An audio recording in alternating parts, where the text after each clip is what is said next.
नमस्कार दोस्तों, welcome to the all new session of Uttar Pradesh public service commission series. तो दोस्तों, यूपीपीसीएस का फाउंडेशन कोर्स मैंने लॉन्च कर दिया है। 6 दिसंबर को हमारा एग्जाम है और जनरल स्टडीज पेपर 5 और जनरल स्टडीज पेपर 6 जो कि मेंस के पेपर है, उसके अंदर पूरी तरीके से प्योर तरीके से यूपीजी की आपसे पूछी जाएगी। अब ये जो हमारी सीरीज है, मेंस के लिए तो ये यूजफुल है ही, लेकिन प्रीलिम्स के सारे उत्तर प्रदेश रिलेटेड क्वेश्चन जो हैं वो यहाँ से सॉल्व हो सकते हैं। और बात करें अगर हम बाकी सब्जेक्ट्स की, तो जो फाउंडेशन कोर्स है उसमें आपको कंप्लीट पैकेज मिलेगा, जहां पर आपको सारे के सारे सब्जेक्ट जो है वो कवर करवाए जाएंगे। तो आज हम स्टार्ट करते हैं अपना चैप्टर नंबर 1। तो दोस्तों, जो हमारा पार्ट 5 है, यानी कि जनरल स्टडीज पेपर 5 है, उसको हम 9 पार्ट्स में डिवाइड कर सकते हैं। ठीक है, वैसे ही चैप्टर 1 है, लेकिन 9 पार्ट्स में हमारा जनरल स्टडीज पेपर 5 का जो कंप्लीट सिलेबस है, जो उसके वेरियस कंपोनेंट्स यूपीपीसीएस ने अपने सिलेबस में दे रखे हैं मेंस के, उसको आप 9 भागों में डिवाइड कर सकते हो। पहला पार्ट है जिसमें हम यूपी का इतिहास जानेंगे, उसकी हिस्ट्री, सिविलाइजेशन और कल्चर। दूसरे में हम उसके आर्ट एंड कल्चर के बारे में बात करेंगे। तीसरा पिलर है टूरिज्म, यानी कि इंपॉर्टेंट प्लेसेस और उनकी सिग्निफिकेंस, यानी कि रिलीजियस सिग्निफिकेंस या कोई और सिग्निफिकेंस है, ये वाली चीजें इस टॉपिक के अंदर कवर होंगी आपकी। चौथा है एजुकेशन और हेल्थ इन उत्तर प्रदेश, यानी कि शिक्षा और स्वास्थ्य व्यवस्था, इस वाले पिलर के अंदर कवर होगा आपका। उत्तर प्रदेश की सोसाइटी, समाज, पूरे का पूरा यूपी, अलग अलग ट्राइबल सोसाइटीज वगैरह के बारे में हम यहाँ पर जानेंगे, लोगों के डाइवर्सिटी को पहचानेंगे, कल्चर को जानेंगे, जो कि अलग अलग डिस्ट्रिक्ट्स के अंदर यूपी के अंदर हमें देखने को मिलता है। पॉलिटी और गवर्नेंस, उत्तर प्रदेश के अंदर ये हमारा 6 पिलर है, जिसके अंदर हम राजनीति को जानेंगे उत्तर प्रदेश की। उत्तर प्रदेश के अंदर कुछ डेवलपमेंटल इश्यूज को जानेंगे 7th पिलर में। 8th पिलर में हम बात करेंगे सिक्योरिटी इन उत्तर प्रदेश, और 9th में यूपी से रिलेटेड कुछ करंट अफेयर, जो कि आपका प्रीलिम्स का पार्ट तो होते ही है, लेकिन मेंस का कंपोनेंट भी बन सकते हैं। ठीक है, तो अब हम अपना चैप्टर नंबर 1 स्टार्ट करते हैं। चैप्टर नंबर 1 का नाम है ancient history, civilization and culture of Uttar Pradesh. तो सबसे पहले दोस्तों, हम बेसिक तरीके से इंट्रोडक्शन को जानते हैं। यूपी के इतिहास को जानना बहुत इंपॉर्टेंट है, इससे बहुत सारे क्वेश्चन निकलते हैं। जनरल हिस्ट्री से तो आपके निकलते ही हैं क्वेश्चन, एंशिएंट, मेडिवल, मॉडर्न, लेकिन विद रिस्पेक्ट टू यूपी, क्योंकि ये यूपीपीसीएस का एग्जाम है, आपको मैं ये तो नहीं कहूंगा कि ज्यादा फोकस यहां पर करना है, लेकिन पैरेलली जितना आप बाकी नॉर्मल जनरल स्टडीज में हिस्ट्री के ऊपर फोकस करते हो, यूपी की जीके के ऊपर भी आपको पैरेलली फोकस करना है। तो नॉर्मल तरीके से बिल्कुल अटमोस्ट बेसिक लेवल से हम इसके इंट्रोडक्शन को जानते हैं। देखो, यूपी का जो इतिहास है वो उतना ही पुराना इतिहास है जितना ह्यूमन सिविलाइजेशन पुराना है। यानी कि इंसान ने पृथ्वी पर जब कदम रखा था, और जितनी पुरानी चीजें इतिहास के पन्नों में बाकी सारे अलग अलग एरिया से सिचुएटेड हैं, अलग अलग कंट्रीज के साथ सिचुएटेड है, जो भी चीज़ें आप जानते हो कि पेलियोलिथिक एज में ऐसा हुआ, मीसोलिथिक एज में, न्यूलिथिक एज में, चैल्कोलिथिक एज में, तो वो सारी चीज़ें जो है, जितना पुराना ह्यूमन सिविलाइजेशन का इतिहास है, उतना ही पुराना हमारा उत्तर प्रदेश के साथ जुड़ा हुआ ह्यूमन सिविलाइजेशन का इतिहास है। तो ये शुरू से कहाँ पर सिचुएटेड है? उत्तर प्रदेश गैंजेटिक प्लेन्स में सिचुएटेड है ये, और इसको एंशिएंट टाइम में, प्राचीन भारत के इतिहास में एक टर्म से बुलाया जाता था, जिसको हम कहते थे मध्य देश, द मिडल कंट्री। एक बात याद रखना, अगर आपसे क्वेश्चन आए कि इंडिया का हार्ट ऑफ द जो हमारा कंट्री है वो किसको बोला जाता है, उसका आंसर मध्य प्रदेश होता है, एमपी। ठीक है, ये एंशिएंट टाइम में इसके लिए टर्म यूज करी जाती थी, मध्य देश या फिर मिडल कंट्री। कंफ्यूज मत हो जाना, कभी कभार क्वेश्चन बहुत बेसिक तरीके के आते हैं, बहुत बेसिक लेवल के आते हैं, लेकिन कैंडिडेट जो होते हैं, एस्पिरेंट जो होते हैं, वो कंफ्यूज हो जाते हैं। हार्ट ऑफ द कंट्री वाली जो हमारी स्टेट है वो मध्य प्रदेश है। ये एंशिएंट टाइम में इसको इन टर्म से नवाजा जाता था, जिसको हम बोलते थे मध्य देश या फिर मिडल कंट्री। ओके, बड़े सारे इंपॉर्टेंट आर्टिफैक्ट जो हैं, जो एक्सकेवेशन से बाहर निकले, यानी कि जो आर्कियोलॉजिस्ट हैं उन्होंने खुदाई कर उत्तर प्रदेश के अलग अलग कोनों में जो भी आर्टिफैक्ट्स निकाले हैं, वो हमें इस रीजन की एंटिक्विटी के बारे में समझाते हैं। यानी कि बहुत एंटीक चीजें जो कि यूपी के इतिहास को दर्शाने में, बताने में, योगदान में सहारा देती है, वो यहाँ पर यूपी के अंदर खुदाई करके इतिहासकारों ने जाना है उसको थ्रू आर्कियोलॉजिकल एक्सकेवेशंस। ठीक है, अब अगर हम यूपी स्पेसिफिक थोड़ी देर के लिए बात ना करके जर्नल स्टोन एज को या एंशिएंट एज को अगर हम समझें, तो देखो ह्यूमन सिविलाइजेशन जो है वो ब्रॉडली आप दो एजेस में डिवाइड कर सकते हो on the basis of evolution. एक है स्टोन एज और दूसरी है मेटल एज। स्टोन एज की भी फर्दर बाइफर्केशन होती है, अभी हम थोड़ी देर में जानेंगे। तो अगर आपको डिवाइड करना है एंशिएंट इंडियन हिस्ट्री को, भारत के प्राचीन भारत के इतिहास को अगर आपको डिवाइड करना है, तो आप वो तीन फेजेस में कर सकते हो, तीन पार्ट्स में कर सकते हो। पहला है प्री हिस्टोरिकल पीरियड, जहां पर इंसानों का ओरिजिन होना शुरू हुआ, और ये इंसानों के ओरिजिन से लेकर 3000 बीसी तक प्री हिस्टोरिकल पीरियड में बात होती है। दूसरा फेज आता है प्रोटो हिस्टोरिकल पीरियड, जहां पर हम 3000 बीसी टू 6000 बीसी बात करते हैं। और तीसरा होता है हिस्टोरिकल पीरियड, जहां पर हम 600 बीसी से लेकर उसके आगे की बात करते हैं। ठीक है, तो इसको थोड़ा सा हल्का सा डिटेल में डिकोड करते हैं कि ये डिफरेंस क्या है प्री हिस्टोरिकल पीरियड के अंदर, प्रोटो हिस्टोरिकल पीरियड के अंदर और हिस्टोरिकल पीरियड के अंदर। हमने टाइमलाइन तो जान ली, टाइमलाइन दोस्तों इंपॉर्टेंट है।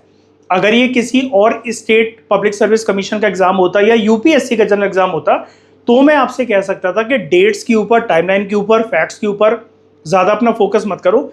लेकिन क्योंकि ये दोस्तों हमारी एक इंटीग्रेटेड सीरीज है जहां पर हम प्रीलिम्स ओरिएंटेड और मेंस ओरिएंटेड बात करने वाले हैं यूपी जीके के बारे में, तो एक एक शब्द जो आपको यहाँ पर स्क्रीन पर दिख रहा है वो सब कुछ इंपॉर्टेंट है।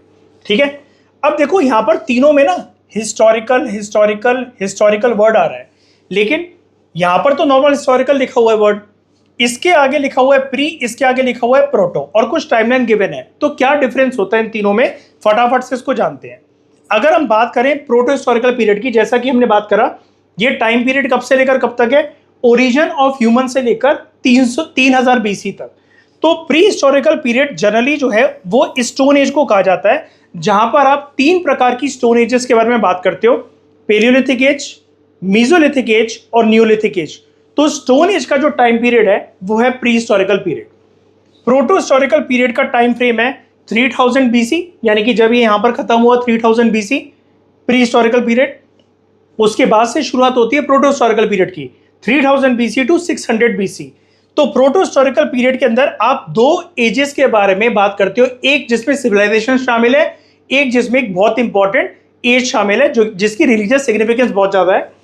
एक है इंडस वैली सिविलाइजेशन और दूसरा है वैदिक एज, जहां पर चार तरह के वेदास जो है वो डेवलप हुए थे, ऋग्वेद, यजुर्वेद, सामवेद और अथर्ववेद। ठीक है, तो ये हो गया आपका प्रोटो हिस्टोरिकल पीरियड। अब प्रोटो हिस्टोरिकल पीरियड खत्म होता है 600 बीसी में, और वहां से शुरू होता है हिस्टोरिकल पीरियड। 600 बीसी से शुरुआत होने वाला टाइम पीरियड और उसके बाद का जो भी टाइम फ्रेम है वो हिस्टोरिकल पीरियड के अंदर काउंट होता है।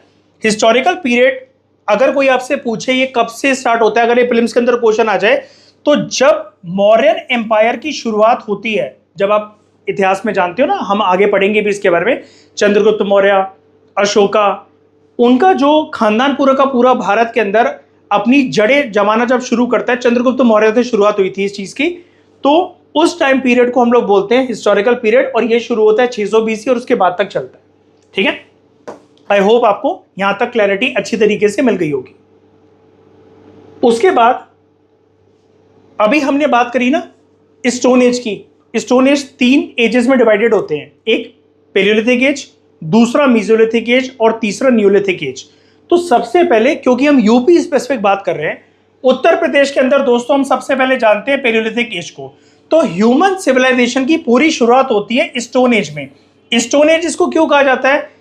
प्राचीन भारत के इतिहास में, अब भारत के इतिहास को अगर आप ना भी काउंट करो तो प्राचीन इतिहास में इंसान जो है उन्होंने सबसे पहले औजार जो अपने जीवन को चलाने के लिए, जानवरों को मारने के लिए या फिर अपने जीवन का गुजारा करने के लिए, अगर हम प्रॉपर तरीके से टर्म यूज करें कि जीवन का गुजारा करने के लिए जो उन्होंने यूज करे वो पत्थर के बने हुए थे।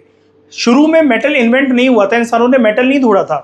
ठीक है, अलग अलग मेटल ऑब्जेक्ट्स को यूज नहीं करते थे, वो पत्थरों के टूल्स को ज्यादातर यूज करते थे। और ऐसा इंसान इस पृथ्वी पर अपने जीवन काल में बहुत लंबी टाइम रेंज तक करते हुए आए हैं। ऐसी एज को हम लोग स्टोन एज बोलते हैं।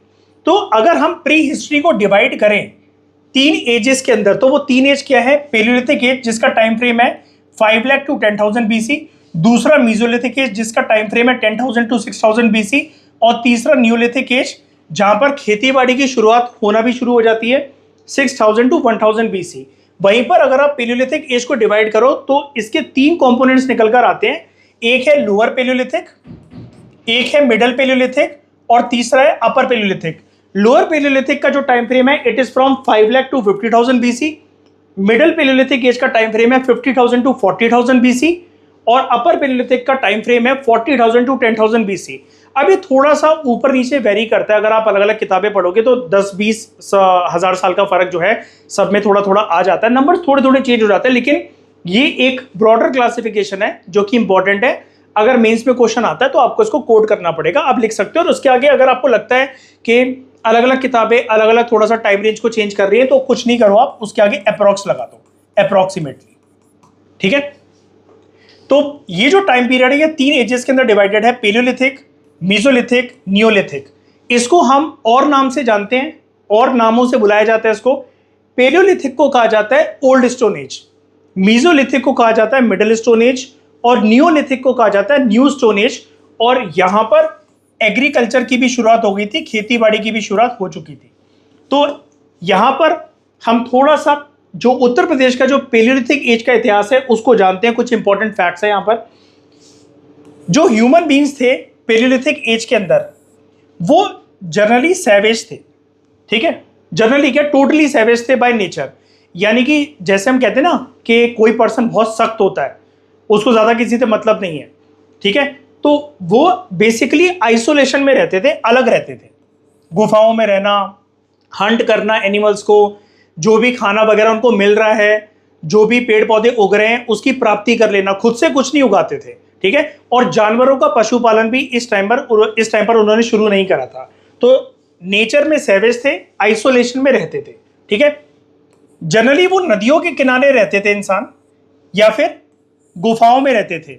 और अपना खाना कैसे गैदर करते थे, जीवन को कैसे चलाते थे, जीवन को चलाने के लिए एक अहम पिलर होता है खाना प्राप्त करना। खाना कैसे प्राप्त करते थे, जानवरों को मारकर, उनको हंट कर कर। बड़ी सारी जो इंपॉर्टेंट लोकेशंस हैं पेलियोलिथिक एज की वो पाई गई हैं यूपी में, उत्तर प्रदेश में, जिससे हम अर्ली हिस्ट्री ऑफ इंडिया को बहुत अच्छी तरीके से जान सकते हैं। प्राचीन भारत के इतिहास को समझने के लिए जब हम अलग अलग साइट्स को स्टडी करते हैं तो बहुत सारी भारी भरकम मात्रा के अंदर जो साइट्स हैं पेलियोलिथिक एज की वो उत्तर प्रदेश के अंदर पाई गई है। इसलिए यूपी को स्टडी करना हिस्टोरिकल पर्सपेक्टिव से बहुत इंपॉर्टेंट है, ठीक है। अब यहां पर एक जो प्रोमिनेंट साइट थी जो कि पेलियोलिथिक एज से जुड़ी हुई है पूरे भारत के इतिहास को डिकोड करने के लिए, और वो कहां पाई गई है, यूपी में। उसका नाम है बेलन घाटी। हिंदी में घाटी बोलते हैं, इंग्लिश में आप इसको वैली बोल सकते हो। तो ये एक बहुत इंपॉर्टेंट पेलियोलिथिक एरा की साइट्स है जो कि यूपी में पाई गई है, ठीक है। तो यहां पर एक इमेज है बेलन घाटी की, और ये कुछ स्टोन टूल्स हैं जो कि अर्ली ह्यूमंस यूज करते थे पेलियोलिथिक एज के अंदर, ठीक है। तो वो पत्थरों का यूज करते थे, इसलिए हम इसको स्टोन एज कहते हैं। और वो गुफाओं वगैरह में रहते थे और अपना खाना वगैरह ऑब्टेन करते थे जानवरों को हंट करके, ठीक है। ये चीज आई होप आपको अच्छे से समझ में आ गई होगी। अब बेलन वैली अगर दोस्तों इतनी इंपॉर्टेंट साइट है तो बेलन वैली के बारे में थोड़े से फैक्ट्स हम डिस्कस करते हैं, जानते हैं, काफी इंपॉर्टेंट है ये, ठीक है। तो बेलन वैली को बोला जाता है as a cradle of prehistoric human settlement. Cradle का मतलब क्या होता है, किसी चीज की गोद, जैसे हमारी माँ की गोद होती है। तो जो प्री हिस्टोरिक ह्यूमन सेटलमेंट्स हैं, यानी कि इंसानों ने सबसे पहले कहाँ बसना स्टार्ट करा, रहना स्टार्ट करा अपना जीवन व्यापन के लिए, तो बेलन वैली एक one of the important prominent site है पेलियोलिथिक एज की। इसको याद रखना, बेलन वैली एक ऐसी एंशिएंट साइट है, और बहुत सारी एंशिएंट साइट्स में से एक ऐसी साइट है जहां पर इंसान सबसे पहले सेटल हुए। ये कहां पर लोकेटेड है, बेलन रिवर पर लोकेटेड है ये, जो कि ओरिजिनेट होती है सोनभद्रा से। ये एक फैक्ट है जो कि प्रीलिम्स में बन सकता है कि बेलन नदी कहां से ओरिजिनेट होती है, सोनभद्रा नदी से ओरिजिनेट होती है, और फिर वो वैली के थ्रू फ्लो करती है, ठीक है। वैली मतलब ऐसे पहाड़ की अगल बगल चोटियां हैं, बीच में से नदी क्रॉस हो रही है, तो ये जो पूरा का पूरा टोपोग्राफी बनती है, जो ज्योग्राफिकल फीचर बनता है, इसको हम वैली कहते हैं, ठीक है। तो यहां पर भी मैंने एक ये फैक्ट लिखा हुआ है आपके लिए। पीपीटी देखो दोस्तों, मैंने बहुत ज़्यादा कॉम्प्रिहेंसिव तरीके से यहाँ पर बनाई है, ठीक है। हमारे बेसिकली टीम मेंबर ने बनाई है, हम सब ने मिलकर बनाई है। इसमें कोई भी फैक्ट जो है ऐसा नहीं होगा कि अगर आप कोई भी एक स्टैंडर्ड बुक पढ़ रहे हो तो उससे वो मिस हो जाएगा। सारे के सारे फैक्ट्स बहुत अच्छी डायग्रामेटिक एक्सप्लेनेशन के साथ, बहुत मेहनत के साथ यहाँ पर डाले गए हैं, तो इसको बहुत अच्छे तरीके से आपको यूटिलाइज करना है। तो बेलन वैली ओरिजिनेट होती है सोनभद्रा नदी में and it flows through the valley, ठीक है, बेलन वैली। उसके बाद जो तीनों पेलियोलिथिक एजेस के जो रिमेन्स हैं, जो अवशेष है, चाहे आप बात कर लो लोअर पेलियोलिथिक एज की, मिडिल पेलियोलिथिक एज की और अपर पेलियोलिथिक एज की, ये तीनों एजेस के जो अवशेष हैं वो यहाँ पर मिले हैं। इसका मतलब अगर पुराने ज़माने में हम बोले कि इंसान यहाँ पर रहते थे तो काफ़ी लंबे समय तक वो यहाँ पर रहे हैं।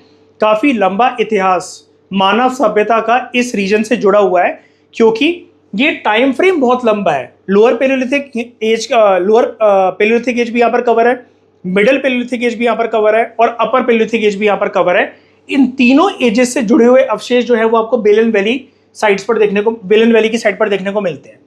अब इस साइट को डिस्कवर किसने करा था, ये एक इंपॉर्टेंट फैक्चुअल सवाल है जो कि यूपी पीसीएस का प्रीलिम्स पूछ सकता है आपसे। तो अगर हमें क्रेडिट देना है for the discovery and excavation of pre historic site, ये बेलन वैली की साइट को, तो ये जाता है, पुराने हेड थे इलाहाबाद यूनिवर्सिटी के प्रोफेसर जे.आर. शर्मा। तो प्रोफेसर जे.आर. शर्मा ने बेलन वैली की साइट को सबसे पहले डिस्कवर करा था। अब यहाँ पर एक बहुत ही ज़्यादा यूनिक फैक्ट है, एक अवशेष हमें यहाँ पर मिल रखा है जो कि इंडिया में, पूरे भारत में आप किसी भी एज को कंपेयर कर लो, किसी भी एज को स्टडी कर लो, वो सिर्फ आपको यूपी में बेलन वैली की साइट पर देखने को मिलता है।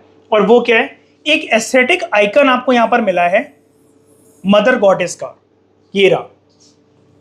अब आप मुझसे बोलोगे कि सर मदर गॉडेस के आइकन्स तो हमें और भी जगह पर देखने को मिल जाते हैं, इंडस वैली सिविलाइजेशन वगैरह के अंदर भी देखने को मिल जाते हैं, तो ऐसा यूनिक क्या है इन मदर गॉडेस के आइडल में या फिर इस आइकन में।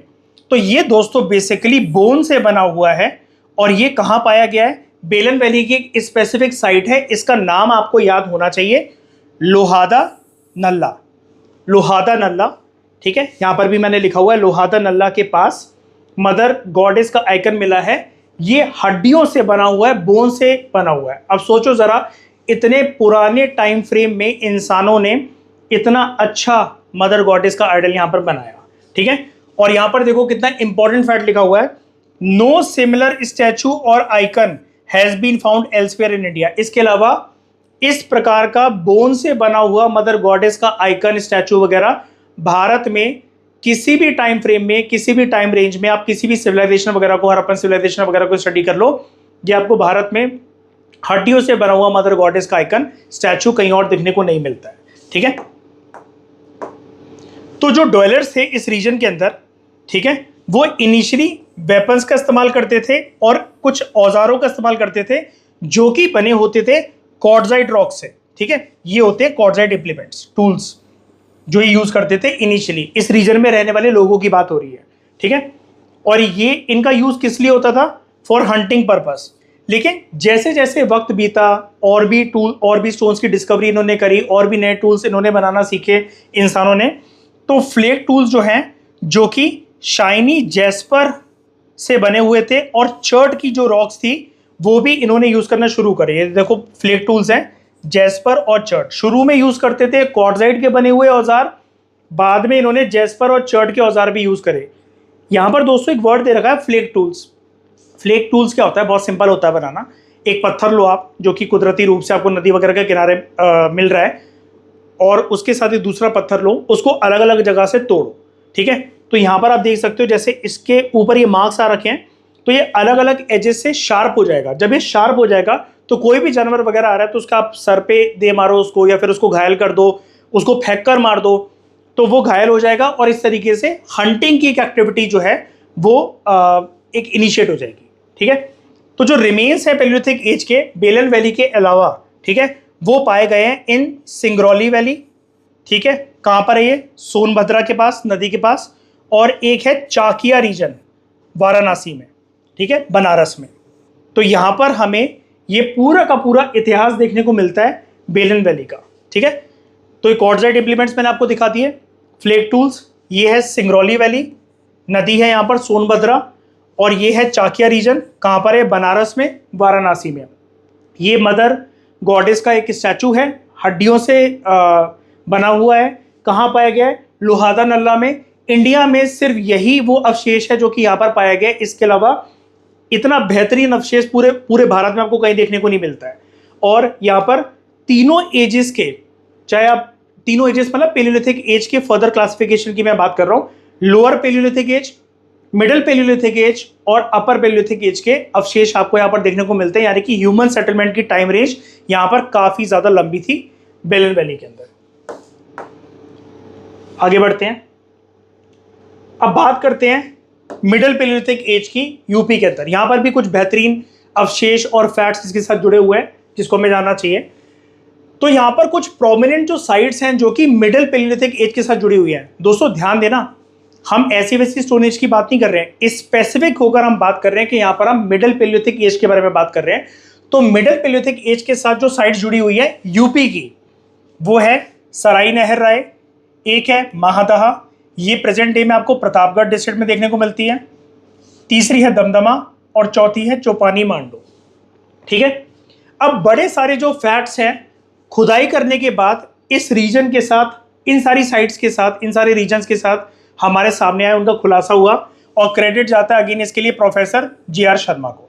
ठीक है, तो हम यहाँ पर कुछ इंपॉर्टेंट फैक्ट्स को जानते हैं।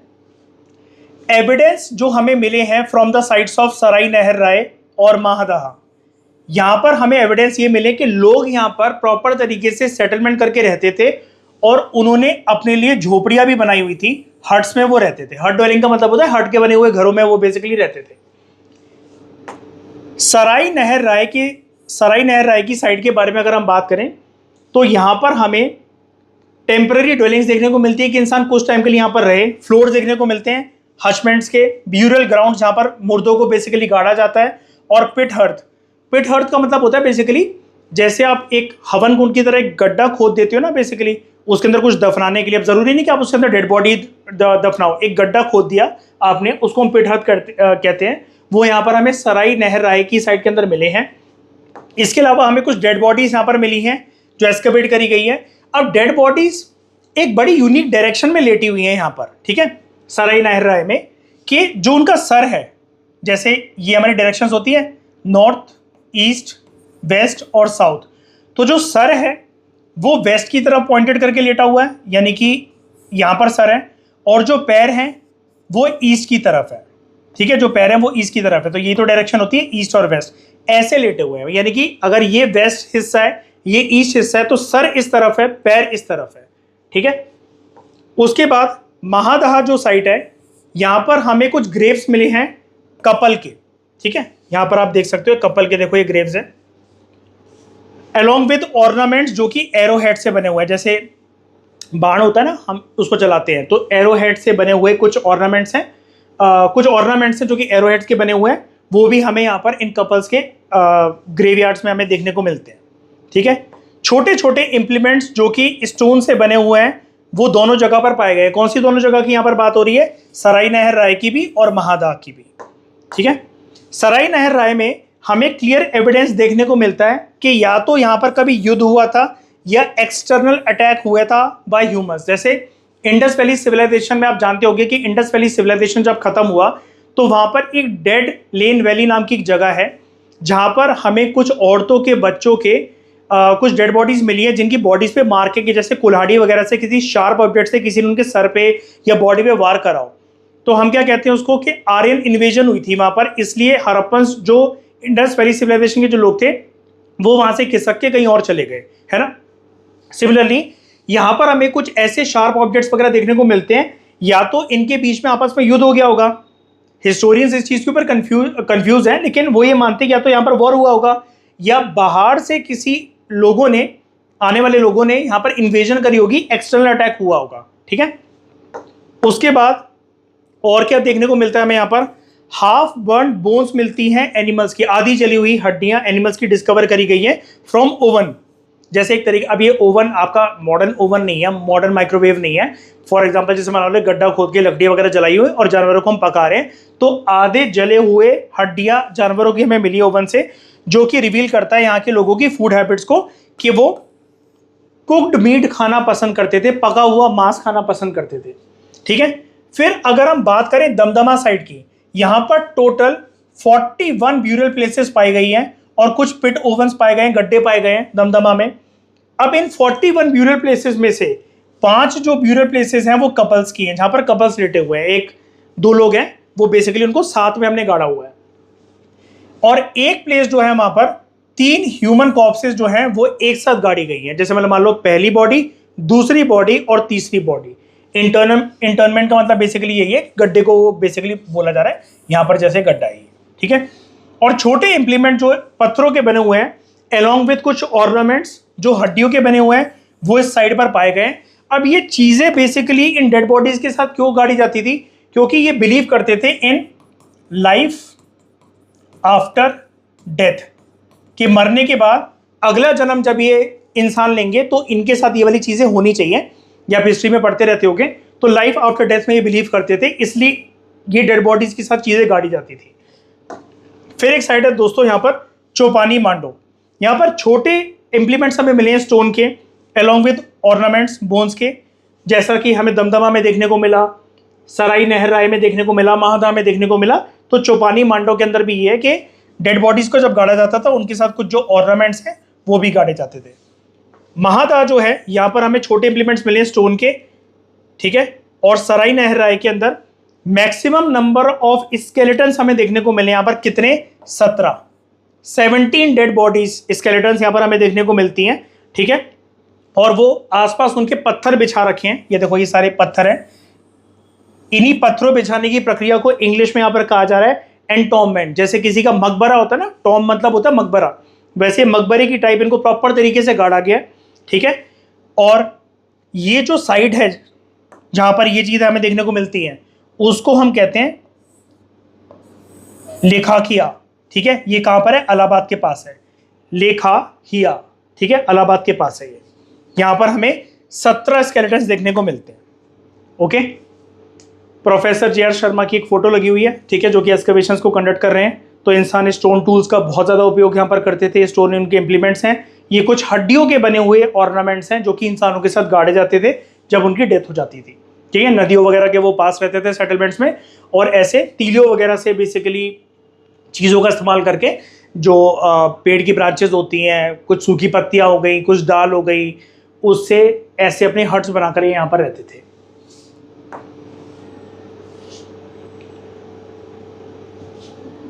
उसके बाद बात करते हैं हम पॉलिश स्टोन एज की, जिसको हम कहते हैं न्यूलिथिक एज। तो न्यूलिथिक एज यूपी के अंदर कैसी थी? तो amongst the site of neolithic age, Koldihwa के अलावा, कोलदीवा एक न्यूलिथिक एज की साइट है यूपी के अंदर, जो कि बेलन रिवर के ऊपर सिचुएटेड है, प्रयागराज। इसके अलावा 2 साइट के बारे में यहां पर बात हो रही है, महागादा और पंचो, ठीक है।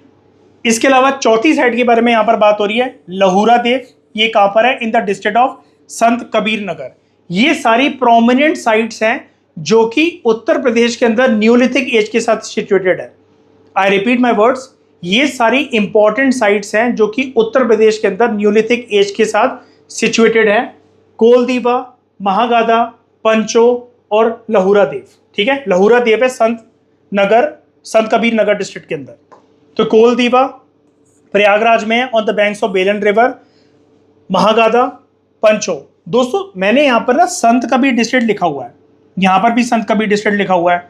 आप लोग जरा मुझे सर्च करके बताओ क्या ये सही है डिस्ट्रिक्ट, यानी कि महागादा और पंचो जहां पाई जाती है, क्या वो संत कबीर नगर डिस्ट्रिक्ट ही है या कोई और डिस्ट्रिक्ट है यूपी की? एक बार सर्च करके बताओ इस वाली साइड को और इस वाली साइड को, कमेंट सेक्शन में अपने आंसर देना।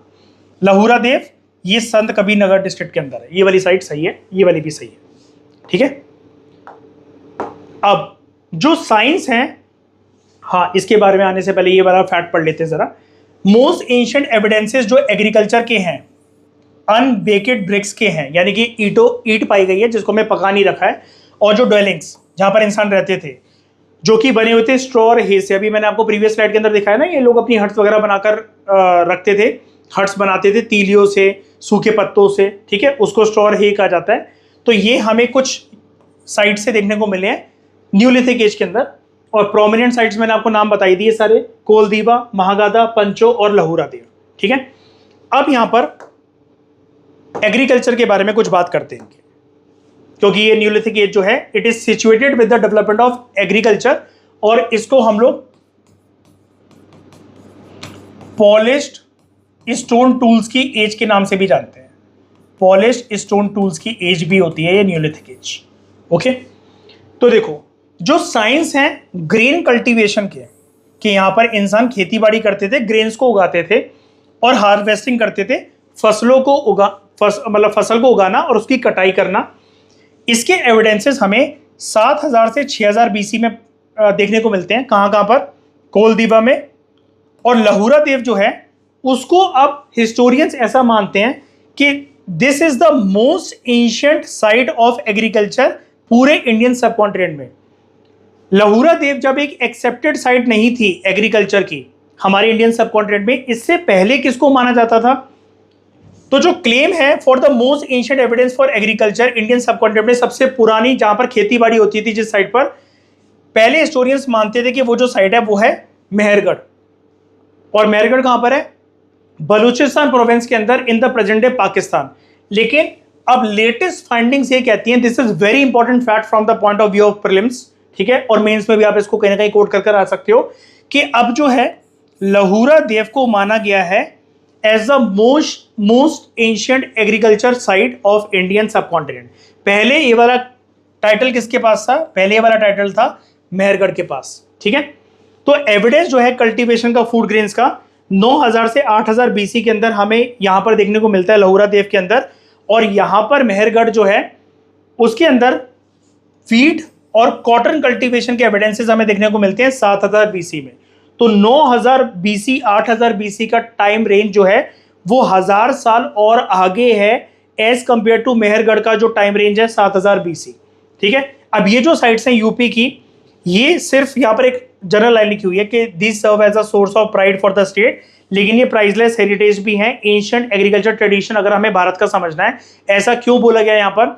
क्योंकि अगर हम मानव सभ्यता की पुरानी खेती बाड़ी की प्रक्रिया को अगर जान ले, पहचान ले, तो पास से हमेशा प्रेजेंट ट्रेडिशन जो होता है वो कंटिन्यू होता है। यानी कि इंसान जो भी आज कुछ करते हैं, जैसे भी रहन सहन वो करते हैं, कहीं ना कहीं उनकी पास की आदतें उसमें जुड़ी होती हैं। तो इतना लंबा सिविलाइजेशन अगर हम उसको स्टडी करें एग्रीकल्चर पर्सपेक्टिव से कि इंसान वहां पर क्या उगाते थे, क्या खाते थे, कैसे रहते थे, तो उससे कहीं ना कहीं जो प्रेजेंट झलक है हमारी यूपी और उसके आसपास के रीजन में जो रहने वाले लोग हैं वो कहीं ना कहीं डिराइव होती है फ्रॉम दिस हिस्ट्री, ठीक है। उसके बाद हम बात करते हैं पॉटरी कल्चर्स इन उत्तर प्रदेश। अलग अलग प्रकार की जो पॉटरीज हैं, जो मटके हैं, घड़े हैं, कुछ चीज़ें स्टोर करने के लिए जो वेसल्स वगैरह पाए गए हैं, अलग अलग प्रकार से हमें अलग अलग पेंट होते हुए, किसी के ऊपर कुछ डिज़ाइन है, कुछ काले हैं, कुछ लाल हैं, कुछ जैसे हमारे घड़े होते हैं रेडिश ऑरेंजिश कलर के वैसे हैं। तो इन सबको हिस्टोरियंस जो हैं अलग अलग पॉटरीज को डिवाइड करते हैं हिस्टोरिकल पर्सपेक्टिव से। तो ये जो पॉटरी कल्चर है यूपी का, ये जानना इंपॉर्टेंट है हमारे लिए। तो इंफॉर्मेशन जो है अबाउट एंशिएंट हिस्ट्री वो डिपेंडेंट होती है ऑन आर्कियोलॉजिकल सोर्सेज, और उन आर्कियोलॉजिकल सोर्सेज में एक जो बहुत इंपॉर्टेंट चीज है वो है पॉटरीज, जो कि अलग अलग जगह पर पाई गई है। पॉटरी एक इंपॉर्टेंट आर्कियोलॉजिकल सोर्स होता है। अब अलग अलग जगह पर जब खुदाई करी गई यूपी में, तो कुछ अर्दनवेयर हमें मिले, यानी कि घड़े मटके वगैरह हमें मिल रखे हैं, और ये चीज रिफ्लेक्ट करता है हमारी कंटेम्प्रेरी सिचुएशन को। जैसा कि मैं अभी आपको बता रहा था, पास्ट में इंसान जो भी कोई चीज करते हैं उसकी झलक प्रेजेंट जो एज होती है उसमें देखने को मिलती है। जैसे घड़े मटके वगैरह आज भी गांव के लोग यूज करते हैं, अब तो शहरों के लोग भी यूज करते हैं, जिनको फ्रिज का पानी पीकर उनकी तबीयत खराब हो जाती है ना। तो ये घड़े मटके बनना वगैरह बनना आज से तो शुरू हुए नहीं है। इसका इतिहास आप देख सकते हो कितने साल पुराना है, बीसी में छुपा हुआ है इसका इतिहास, है ना। तो ये सब जो घड़े मटके वगैरह हैं, ये अपार्ट फ्रॉम कंटेम्प्रेरी सिचुएशन, आज की जो सच्चाई है, आज का जो जीवन है इंसानों का, उसको तो रिफ्लेक्ट करते ही हैं, लेकिन इसके अलावा लोगों की standard of living, social structure, personal और सोशल थिंकिंग को भी रिफ्लेक्ट करते हैं। अब आप ये कहोगे सर घड़े मटके वगैरह के बारे में ऐसा क्यों बोला जा रहा है कि वो स्टैंडर्ड ऑफ लिविंग को दिखाते हैं? क्योंकि दोस्तों जब एक्सकवेशंस करी गई उत्तर प्रदेश के अंदर या बड़ी सारी साइट्स के अंदर जो कि जुड़ी हुई है पेलियोलिथिक एज, मेसोलिथिक और न्यूलिथिक एज में, वहां पर जो भी घड़े मटके वगैरह पाए गए हैं, सारे घरों में सेम अच्छे लेवल के अच्छे शेप देने वाले मटके नहीं पाए गए हैं। तो वो कहीं ना कहीं दिखाता है कि लोग ना सोशल स्ट्रक्चर में डिवाइडेड थे। जो हो सकता है कि उस टाइम की जो डोमिनेंट क्लासेस हो उनके पास ज़्यादा रिसोर्सेज हो तो वो अच्छे मटके बना पाए, और वहीं पर जो हो सकता है कि स्लेव्स हो, हम कुछ कह नहीं सकते सोसाइटी के बारे में, वो हम बात करेंगे यूपी की सोसाइटी और उसके हिस्टोरिकल बैकग्राउंड के बारे में, लेकिन ये हो सकता है कि डिवीजन हो, क्योंकि अगर डिवीजन नहीं होती तो हर घर में सेम प्रकार के मटके हमें मिलते, लेकिन ऐसा आर्कियोलॉजिस्ट को नहीं मिले। और वो पर्सनल और सोशल थिंकिंग को क्यों दिखाते हैं? अगर कोई बड़ा मटका पाया जा रहा है जिसके अंदर फूड ग्रेन्स वगैरह वो लोग स्टोर करके रख रहे हैं, तो हो सकता है किसी इंपॉर्टेंट ओकेशन पे वो यूज़ करते हो, तो ये उनकी सोशल थिंकिंग है। पर्सनल थिंकिंग क्या होगी? अलग अलग मटकों के अलग अलग शेप है, अलग अलग साइजेस है, तो वहाँ पर इंसान की कहीं ना कहीं इंटेलिजेंस और क्रिएटिव थिंकिंग उससे झलकती है। ठीक है, तो ये जो है यहाँ पर पाए जाने वाले जो रेसिडेंट्स थे न्यूलिथिक एज के अंदर, ये सब चीज़ें उनके बारे में हमें पता लगती है। तो जो पॉटरीज हैं अलग अलग टाइम पीरियड की उत्तर प्रदेश के अंदर जो पाई गई हैं, प्रोमिनेंट 4 हैं। कौन कौन सी? ओकर कलर्ड पॉटरी। ओकर होता है दोस्तों गेरुआ रंग, ठीक है, गेरुआ रंग। ब्लैक और रेड वेयर पॉटरी, ठीक है, काला कलर भी है लाल कलर भी है। Northern black polish ware pottery, black colour की है लेकिन पॉलिश्ड है, इसलिए इसको northern black polished ware pottery बोला जा रहा है। और फिर एक है painted grey ware pottery. Grey pottery है, उसके ऊपर कुछ डिजाइन पेंटेड है। इसके बारे में हम कुछ फैक्ट्स जानते हैं, सारे फैक्ट इंपॉर्टेंट है। ये जो ओकर कलर्ड पॉटरी है इसका टाइम पीरियड है from 2000 BC to 1500 BC। UP के ये सारी जो साइट्स हैं गिवन है वो यूपी की साइट्स हैं। तो यूपी में ये कहाँ कहाँ पाई गई है? Ochre coloured pottery, black and red pottery, northern black polish ware pottery और पेंटेड ग्रे वेयर पॉटरी। ये सब चीज़ें आपको याद करनी पड़ेंगी, इंपॉर्टेंट है, एमसीक्यूज वगैरह आ सकते हैं इसके ऊपर। ठीक है, मैच द फॉलोइंग करते हुए भी एक एमसीक्यू आ सकते हैं कि इनमें से बताओ कौन सा पेयर जो है वो करेक्टली मैच्ड है या इनकरेक्टली मैच्ड है। तो लोकेशन है ओकर कलर पॉटरी की बिसौली, जिसको बदाऊं भी कहते हैं, राजपुर, परसू, मायापुर, अतरंजी खेड़ा, हस्तिनापुर। अब एक ही यहां पर वर्ड है अहित छत्रा, इसको रीड करते हैं हम एज अहित छत्रा। ठीक है, बिथूर। तो स्क्वायर और सर्कुलर हाउसेस जो कि बने हुए थे रॉ ब्रिक्स के, वो भी यहां पर पाए गए इन सारी लोकेशन पर।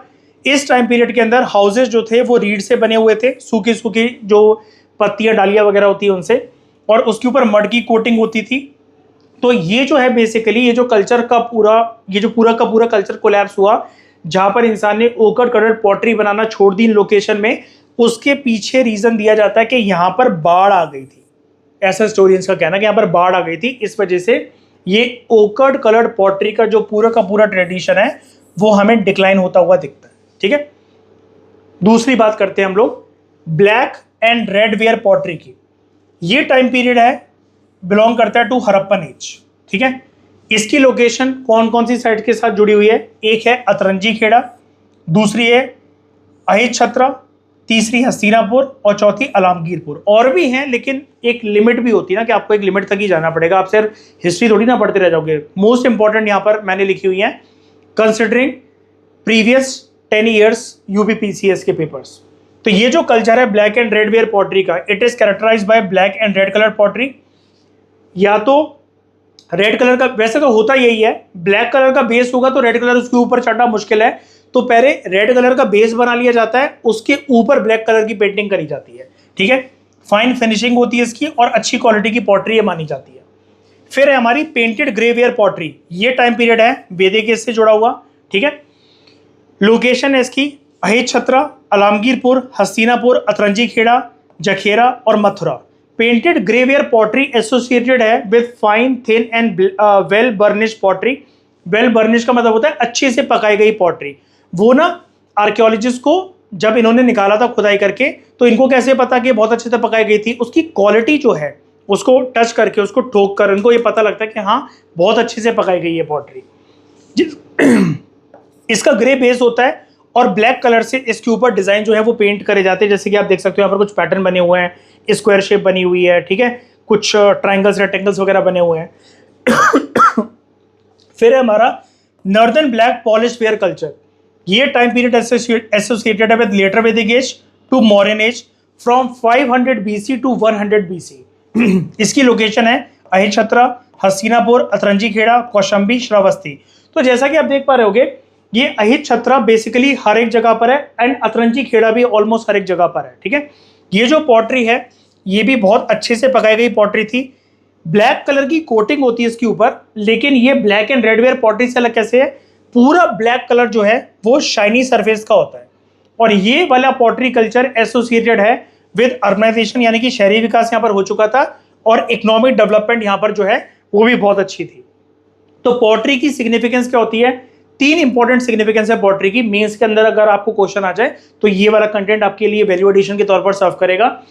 ये हेल्प करता है पॉटरी इन अंडरस्टैंडिंग के पुराने जमाने के अंदर लोगों के घर वगैरह कैसे थे, उनकी फूड हैबिट्स कैसे थी, डेली लाइफ कैसी थी और कल्चर कैसा था। क्योंकि जैसा कि मैंने आपको बताया, हर एक घरों जो आर्कियोलॉजिस्ट जिन घरों को एक्सकवेट करते हैं, साइट्स को एक्सकवेट करते हैं, वहां पर हर घर के अंदर सेम तरह की पॉटरी नहीं पाई गई है। ठीक है, पॉटरी हमें इंफॉर्मेशन देती है अबाउट सोशल स्ट्रक्चर, पर्सनल और सोशल थिंकिंग। जो मैंने आपको बताया वो लोगों की साइकोलॉजी को बताती है पॉटरी, उनकी इन्वेंशन स्किल को बताती है। ठीक है, और कैसे कुछ घरों में अगर बहुत अच्छी बेहतरीन पॉटरी मिल रही है तो हम ये कह सकते हैं कि उस टाइम पर वो समाज में उच्च दर्जे पर थे, और जिन लोगों के घर में अच्छी लेवल की पॉटरी नहीं मिल रही है तो वहां पर सोशल स्ट्रक्चर या उनकी हिरार्की ऐसी थी कि वो थोड़े से नीचे तबके के लोग थे।